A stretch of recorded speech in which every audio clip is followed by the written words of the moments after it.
How's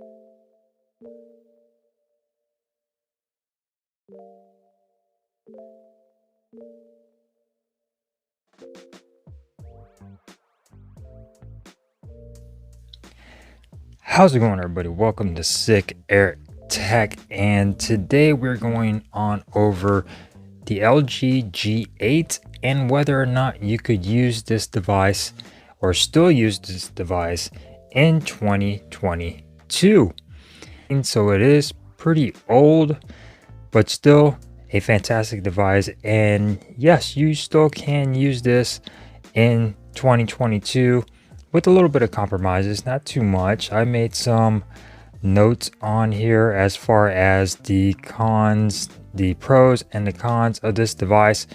And I've been using this device over the weekend. I slapped my SIM card in it on Friday, and I went ahead and used this device, and it's fantastic. It still holds up in 2022. Released in March of 2019, so it is a pretty old device.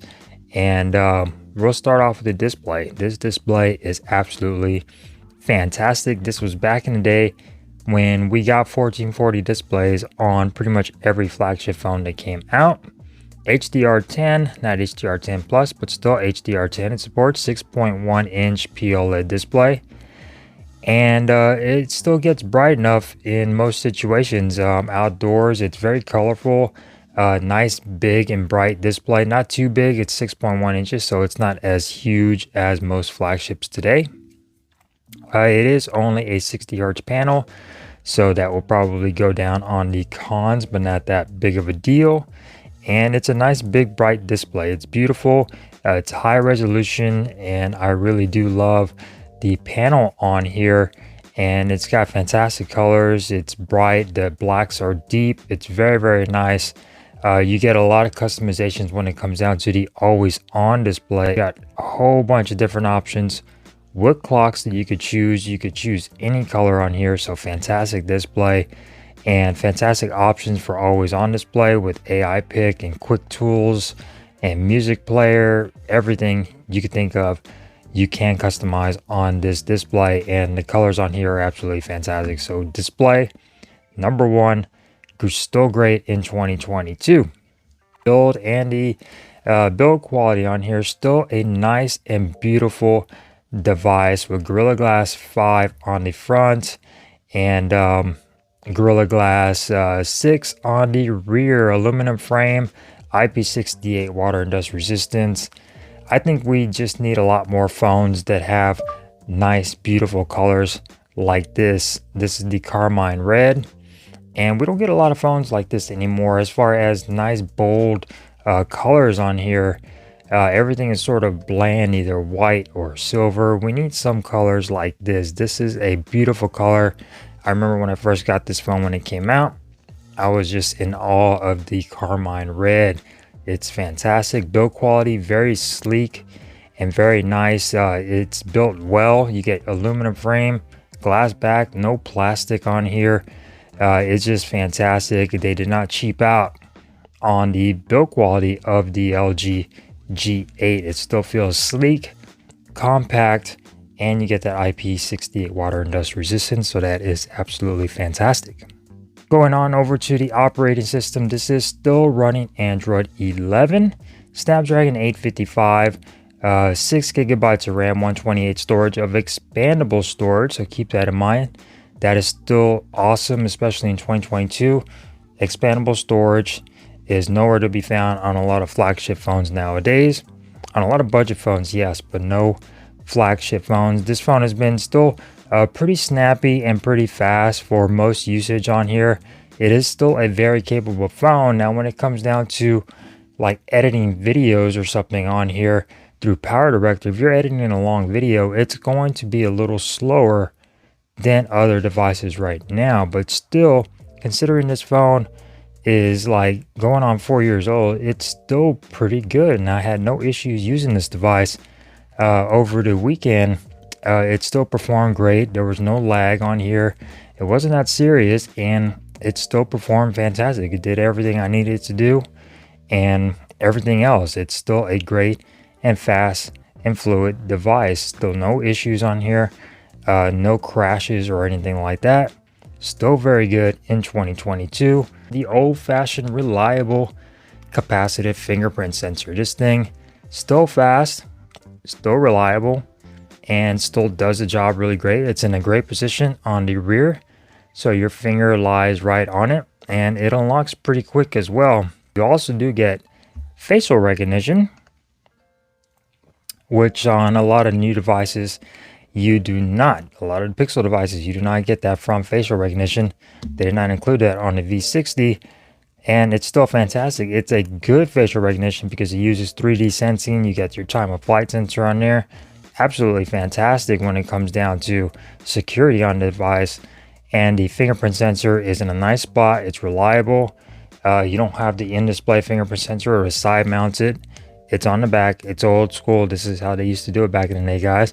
And it's still fantastic. You get gestures to bring down your notification as well. So very, very cool that they included that. That was a cool feature from back in the day. The cameras on here, guys, these cameras are still great in 2022. I was definitely surprised when I did my last blind camera comparison on here. These cameras are still phenomenal. The front-facing camera may be struggling a little bit in low light, but these other cameras on here, you do get two rear-facing cameras, a 12 megapixel main, 16 megapixel ultra wide. Your front-facing camera going to be an 8 megapixel front-facing camera with your time of flight sensor in there to help with the portraits and stuff like that. Video on here, fantastic. You get manual video mode on here. A lot of different modes that you could choose from on here. You get your cine video on here, which allows you to do a little pan zoom on there, which is absolutely fantastic. And another option that I didn't even know this phone had was portrait video using the rear facing camera. I did not know that this phone had that. I don't know if it's included in an update later. Unfortunately, it's only on the rear, it's not on the front. But I did not know that this had portrait video. That is pretty cool. That's a pretty new feature, and the LG G8 does have that. So very, very nice on the camera front. They still do fantastic. This phone definitely can go up to 4K video recording. Front-facing camera is at 1080p, but this phone can still compete with devices today. So cameras on here, absolutely fantastic. You will not be disappointed. I still use this device to do a lot of B-roll for a lot of my videos, and I've shot in a lot of my videos on the LG G8. Going on over to the main thing of this device is going to be audio. Now audio, I'm talking about the quad DAC on here, which is absolutely fantastic. You get the DTS-X, you get excellent audio on here. Especially if you use the headphone jack and you got a nice pair of headphones, this phone will kill it as far as listening to audio. And if you still like doing that kind of stuff and you're a big audiophile, this phone is one to get for you because you're gonna have excellent audio on here. The boom sound speaker will sound pretty good, especially if you set it down on the table. It will sound awesome since this front facing speaker is underneath the display. Not that great, but the boom sound is still here from the LG G7, and it will create a lot of sound if you set it down on the table, and it'll sort of vibrate and give you really good audio. But hi-fi quad DAC on here, still great, and a lot of people still love that feature. You do get 21 watt fast charging on here, and you also get wireless charging, which is fantastic. Battery life on here, still pretty good. Haven't had any issues, so we'll go ahead and move this right underneath the 21 watt fast charging. And as far as battery life goes, no issues. It's not the best in the world, but it still gets the job done. It could get me through a day on here. I went through an 8-hour night at work, and usually all my other devices, the Galaxy S22 Ultra, the OnePlus 10 Pro, by the time I'm done with my night at work, I'm left at like 40% battery life, maybe under 40%. This device, I left work after 8 hours and I was still at 58%. So it did really well. I did not charge it overnight. I woke up in the morning, I was about 40%, and it still kept trucking. So I didn't end up charging this device until the next day. So battery life still pretty good on here. It's not the best. It's not going to get you several days of battery life, but you're still going to get at least a day's worth, and that's under normal usage. So it may vary between, different people, but still, I'm not mad about the battery life on here. It's been pretty good. You get wireless charging, you get wired charging at a pretty decent speed, 21 watts, not that bad. Also, another thing that helps with battery life on here is changing the display resolution down to 1080p and turning off all of the hand gestures that are on here. That would definitely save a lot of battery life for you. So good tip right there is changing your resolution to 1080p and turning off every single hand gesture this phone has, because it's just worthless. Haptic feedback on here. The vibrations on this device, very, very satisfying and smooth. A lot better than some of these mid-range devices you get today. The haptic feedback on here, still fantastic. You can find this phone for under $200, guys. I got this off of Swappa for less than $200, and this thing is in pretty much perfect condition. Like, this is a beautiful device. No scratches, no big scratches. There's some hairline scratches here every now and then, but those are probably caused by me. I never put a case on here. But you can find this for under $200 off of Swappa. Great deal, fantastic deal. Now let's go on over to the cons. So con number one is going to be no 5G, only 4G on here. Still enough for most people, but you're not going to get any 5G. This is a 4G LTE device, so keep that in mind. Speeds are still pretty good, and you can still do a lot of stuff like surf the web. You can still watch videos. It's all fine. But if you're looking for a cheap 5G device, this is not it for you. Going on to the next one is going to be the update. So this device was last updated on December, and it's already June. So I don't know when this device will get another update, or if it will. It is on Android 11. Now, will we see Android 12? I don't know. Hopefully we will. But keep that in mind. The support on the LG G8 will probably be going away pretty soon.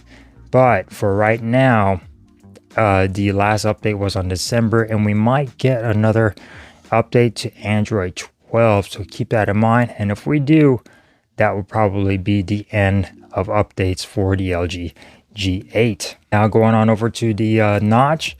It is pretty dated as far as having a notch and the bezels on here. You get a sizable chin and a sizable top bezel, but it still looks fantastic. You do get that little bit of a curved edging on here, so it still looks nice. But keep that in mind, you do have your iPhone size notch on here. This notch is still a little bit smaller than the notch on the iPhones, but you still get this dated look and pretty large bezels, but not really a deal breaker.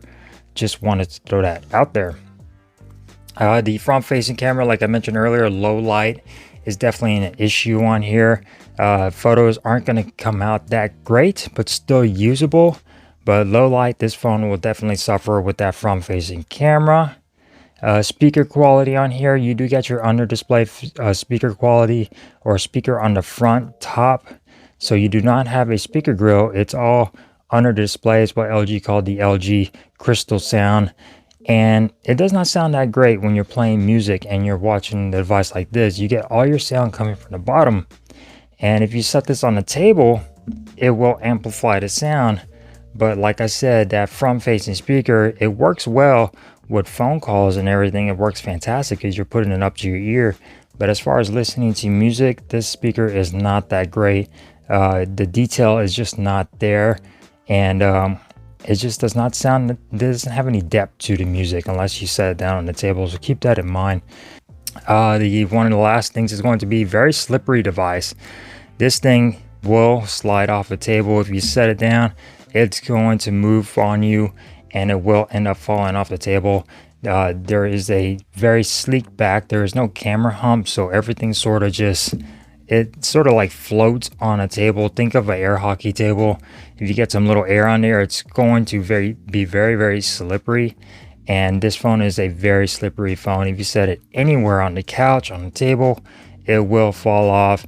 and you will probably break it. So keep it in a case and keep it safe. This whole IMS bug that's been floating around for LG devices, never had that issue on my V60 or the G8. Of course, the V60 was updated from T-Mobile recently and didn't have any issues. It is set to include that update for it. But as far as the G8 go, I never had that issue. So if you go into system and an update issue or system update, there is no update for the G8. But if you go into the apps, the LG IMS improved has been updated. So no issues on here. I never had it. A lot of people were complaining about this issue popping up and making the phones unusable. I never had that issue, so keep that in mind. But still a very capable device in 2022 is the G8. Yes, you still can use it with no issues, and I've been using this for quite a while. I love my G8. I know a lot of people love this device. So thank you guys for watching. Subscribe, like, and share, and I will see you guys in the next video. Peace.